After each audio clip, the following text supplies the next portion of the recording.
আর্জেন্টিনাকে ষড়যন্ত্র করে হারিয়ে দিল রেফরির বিতর্কিত সিদ্ধান্তেই জয় পেয়েছে কলম্বিয়া। বিস্তারিত জানতে পুরো ভিডিওটি দেখুন এবং খেলার সব আপডেট পেতে সাবস্ক্রাইব করুন আমাদের ইউটিউব চ্যানেলটি ও ফলো করুন ফেসবুক, ইনস্টাগ্রাম ও টিকটকে।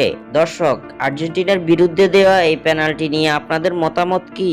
এটি কি পেনাল্টি ছিল নাকি রেফরি ভুল সিদ্ধান্ত দিয়েছে, তা আমাদের অবশ্যই কমেন্ট করে জানাবেন।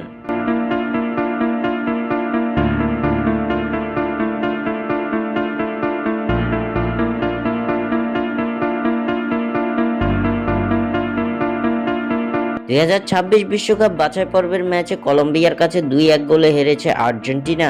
শেষ 5 বছরে এটি আলবিসেলেস্তাদের তৃতীয় হার। এছাড়াও এই ম্যাচে জয় তুলে নিয়ে আর্জেন্টিনার জয়রথ থামিয়ে দিয়েছে কলম্বিয়া। সেই সাথে 2024 কোপা আমেরিকার ফাইনালে হারের প্রতিশোধ নিয়েছে হামেস রদ্রিগেজের দল। তবে এই ম্যাচে সবকিছুকে ছাপিয়ে গেছে এক পেনাল্টির সিদ্ধান্ত। কলম্বিয়ার বিপক্ষে 1-0 গোলে পিছিয়ে পড়ার পর দ্বিতীয়ার্ধে যখনই সমতা টানে আর্জেন্টিনা, ঠিক তখনই কলম্বিয়াকে পেনাল্টি দিয়ে দেয় ম্যাচের দায়িত্বে থাকা রেফরি। ম্যাচের 54তম মিনিটের খেলা চলছিল।